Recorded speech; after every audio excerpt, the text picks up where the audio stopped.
সবসময় নিউজের মধ্যে কোনো কারণে আমি জড়িয়ে যাই, যার জন্য আমার নিজের কাছেও নিজের খারাপ লাগে যে সবসময় ক্যামেরার সামনে আসতে খারাপ লাগে। তো এর জন্য আমি এবার আসলে প্রেস ব্রিফিং করিনি, আমি হচ্ছে ইন্টারনালি সব কিছু আসলে সলভ করার ট্রাই করেছি। সো আমি যখন অ্যাপ্লিকেশন দিয়ে আসলাম তখন হুট করে আপনাদের সাথে দেখা। তো আমার তো সাংবাদিক ভাইরা না থাকলে তো আমি কিছু না, রাইট? তো প্রচার প্রসারেই তো সব কিছুর বিকাশ। তো আমি ভাবলাম যে আসছি যেহেতু, তো এটা বিষয়ে কথা বলা উচিত। আর যে হচ্ছে এরকম মানে ফাঁকা আওয়াজ দিচ্ছে তার আসলে প্রমাণ নিয়ে আসুক, আমরা প্রমাণ নিয়ে আসবো। হাসান জাহাঙ্গীর বলছে যে তার এই কন্ট্যাক্ট ম্যারেজ করতে গিয়ে 3 কোটি টাকা খরচ হয়েছে। একে তো এটা সে মিথ্যাচার করছে, আরেকদিকে হচ্ছে যে আপনাদেরকে মানে এখানে কাজ না করে বলছে যে আপনারা এখানে কাজ করেছে। কি মনে হয় এটা কি মানে একটা বড় সড়ো প্রতারণা কিনা? সে 3 কোটি খরচ করুক বা 100 কোটি খরচ করুক, তাতে আমার কিছু যায় আসে না। ওই যে আমি বললাম আমার সাথে কোনো সাইনিং হয়নি, আমার সাথে কোনো চুক্তিও হয় নাই। ছবি ইউজ করার সময় সে আমাকে বলেনি, ফুটেজ ইউজ করার সময় সে আমাকে বলেনি। আর আমি তো হচ্ছে মুভি করলে ওনার সাথে কেন করব, আর এরকম পোস্টারে কেন করবো? আর এখন আমার মুভির কোনো প্ল্যানিং নেই, কিসের জন্য? বিকজ আমি এখনো অ্যাক্টিং পারি না, আমি অ্যাক্টিং শিখছি, আমার অনেক ত্রুটি আছে। সেই যে নেগেটিভ ইস্যুস গুলোতে মানে বেশিরভাগ আপনাকে আসলে জড়িয়ে নেওয়া হয়, যেমন কিছুদিন আগেও আমরা দেখেছিলাম যে সাংবাদিকের একটা প্রশ্ন ছিল, যে এই প্রশ্ন নিয়ে আপনি অনেক কথা বলেছিলেন, মানে এই যে এই বিব্রতকর একটা পরিস্থিতিতে পড়তে হয়, এইগুলো নিয়ে আসলে আপু আপনার সঙ্গে সামনাসামনি কথা হয়নি, আজকে একটু জানতে চাই। কাজ অনেকের সাথে এগুলো হয় আর কি, অনেকে হয়তো বা মুখ খোলে না, ভয়েস রাইজ করে না, এর জন্য আসলে এগুলো সামনে আসে না। সো আমিও এবার চেয়েছিলাম যে ক্যামেরার সামনে আসবো না, ভয়েস রাইজ করবো না। তো পরে যেটা দেখলাম যে ভয়েস রাইজ না করলে আমরা আর্টিস্ট হিসেবে প্রতিদিন প্রতারণার শিকার হব। আজকে নাটক করলাম, কালকে হয়ে গেল মুভি, আমরা জানিও না। সো এটা হওয়া অবশ্যই উচিত না, এর জন্য আমি কথা বলার জন্য আসলাম। আর সাংবাদিক ইস্যুতে যেটা হয়েছে, এটা হচ্ছে সিনেমা দেখতে গিয়েছিলাম আমি, সাধারণ মানুষের মতোই গিয়েছি। আমরা তো অসাধারণ কেউ না। সো আমি জানতাম না যে ওখানে অনেক সাংবাদিক রয়েছে। তো হয় কি যে যারা ওখানে প্রপার সাংবাদিক ছিল তাদের আমি উত্তর দিচ্ছি সুন্দরভাবে। কিছু সাংবাদিক আছে জাস্ট একটা ফোন নিয়ে জাস্ট একটা সাংবাদিক হয়ে গেছে। সো তার উপরে আগে থেকে আমার কিছু রাগ ছিল, সে সবসময় ফোন দিয়ে আমাকে ডিস্টার্ব করতো ইন্টারভিউ দেওয়ার জন্য। আর তার হচ্ছে অ্যাটিটিউড আমার কাছে খুব একটা ভালো লাগেনি। তারপরে সেদিনের কোশ্চেনের ধরনও ঠিক ছিল না। আর আমিও আমার মানে মেজাজটা কন্ট্রোল করতে পারিনি। সো ওখানে একটু তর্ক হয়েছে, যেটা আসলে আমার তখন একটু মাথাটা ঠান্ডা রাখা উচিত ছিল। তারপরেও আমার যেটা মনে হয় যে আপনারা যেহেতু সাংবাদিক, আপনারা এটার উপরে স্টাডি করেছেন, আপনাদের লাইসেন্স আছে, আপনারা হচ্ছে এই জায়গায় হচ্ছে সাংবাদিকতা করছেন। এখন কেউ যদি 5 পাস করে একটা ক্যামেরা আর একটা লাইক মাইক নিয়ে চলে আসলো, তাহলে তো সাংবাদিক যদি হয়, তাহলে তো এটা আপনাদের জন্য দুঃখজনক। আর আমার মনে হয় কি সবগুলো প্রোগ্রামে, সবগুলো অনুষ্ঠানের মধ্যে আপনাদের আসলে ফিল্টার করা উচিত, যারা আসলেই সাংবাদিক না তাদেরকে ঢুকতে দেওয়া উচিত না, এটা আপনাদের পক্ষ থেকে পদক্ষেপ নেওয়া উচিত। আমার একটা ব্যাপার, কাজের ক্ষেত্রে মানে আপনি একটু কোয়ালিটিটা মেনটেন করেন, মানে সবসময় দেখেছি যে মানে থাকে না যে অনেক কাজ করছে এমন না, মানে আপনি কোয়ালিটিটা মেনটেন করেই চলেন, মানে এটা কেন মানে কাজ তো কাজের কথা অফার তো বলি, হ্যাঁ অনেক হ্যাঁ আছে। কাজের কথা বলি। সো আমার ক্যারিয়ারে অনেক ভুলভাল কাজ করা হয়ে গেছে, আমি যেটা কালকে রাত্রে চিন্তা করে দেখলাম। লাইক এই যে এরকম একটা ডিরেক্টর আমাকে নিয়ে নাটক বানিয়ে সেটা মুভিতে চালিয়ে দিয়েছে। সো হয় না অনেক সময় যে ভাই ব্রাদারের খাতিরে অনেক সময় বলে না যে এ একটা শুটিংটা করে দাও, এ একটা নাটক করে দাও। তো এরকম করতে করতে দেখলাম যে আমার অনেকগুলা লাইক সি গ্রেড বা গ্রেডলেস কাজ হয়ে গেছে।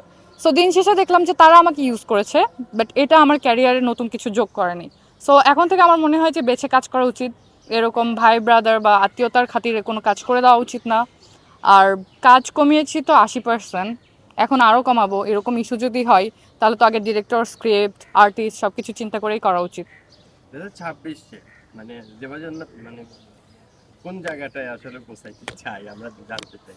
আসলে আমি বলবো যে সবকিছুই আসলে আমাদের জন্য একটা শিক্ষা। এই যে এই ঘটনা যদি না ঘটতো তাহলে নেক্সট টাইম থেকে হয়তো বা সতর্ক হইতাম না। সো আমার হচ্ছে চিন্তা, আমি অনেক বড় আর্টিস্ট বা অনেক কিছু হতে চাই না, বিকজ আমি নিজেকে এত বড় মনেও করি না, আমার অ্যাক্টিংয়েও অনেক ত্রুটি আছে। আমি হচ্ছে দেখতেও হয়তো বা নায়িকার মতো না। So what ever it is, but the thing is আমি দিন শেষে আমি হচ্ছে নিজের কাছে নিজে স্বচ্ছ থাকতে চাই যে আমি কারোর সাথে প্রতারণা করিনি। আর রিসেন্ট কাজের মধ্যে আমি যদি বলি যে আমার কাশ্মীরি বউ, ওটা খুব ভালোভাবে চলছে। লাইক 2 সপ্তাহের মধ্যে 12 মিলিয়ন কি 13 মিলিয়ন গেছে। তো সবাই দেখে অনেক প্রশংসা করছে। তো ভবিষ্যতে এরকম কাজের মাধ্যমে আমি সবার সামনে আসতে চাই, এরকম কন্ট্রোভার্সিতে আসতে চাই না আসলে। কাশ্মীরি বউ ট্যুর শুটিং খুব শীঘ্রই হচ্ছে, এই মাসের কিছুদিন পরেই হবে। তো এটা মনে হয় ঈদের আগে অথবা ঈদের রিলিজ পাবে। শেষ করে দিবি। এবং আপু আরেকটা ব্যাপার, সেটা হচ্ছে কন্ট্রোভার্সি থেকে আপনি একটু দূরেই থাকতে চান সবসময়, কিন্তু সবসময় আপনার উপরেই চেপে বসে এটা নিয়ে। কন্ট্রোভার্সি থেকে আমি সবসময় দূরে থাকতে চাই, আমার উপরেই চেপে বসে, এটা আমিও জানি না, হয়তো বা কি বলবো, এটা আসলে হয়ে যায়। মানে সবসময় দেখি, সবসময় নিউজ ফিডে আমাকে দেখতে আমার নিজেরও ভালো লাগে না, যে কেন সবসময় আমি। এইবারও আমি এর জন্যই আসলে ক্যামেরার সামনে আসতে চাইনি, বাট এই যে দেখেন যে আসতে হলো, আসলে কপাল, যেটা লেখা থাকে সেটা করতেই হবে, কিছু করার নেই। বিপদকর পরিস্থিতিতে পড়েন নাকি এটা এনজয় করেন মানে?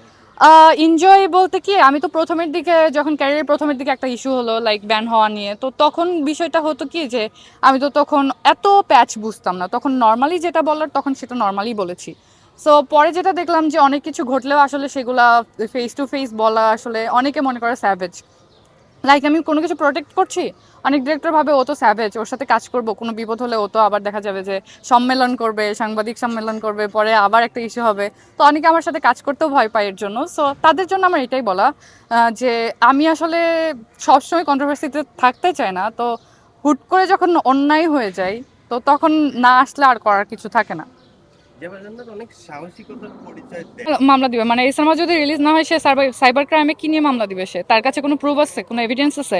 And we have lots of proofs, আমাদের কাছে প্রুফসের অভাব নাই, সে কোনটা দিয়ে আটকাবে?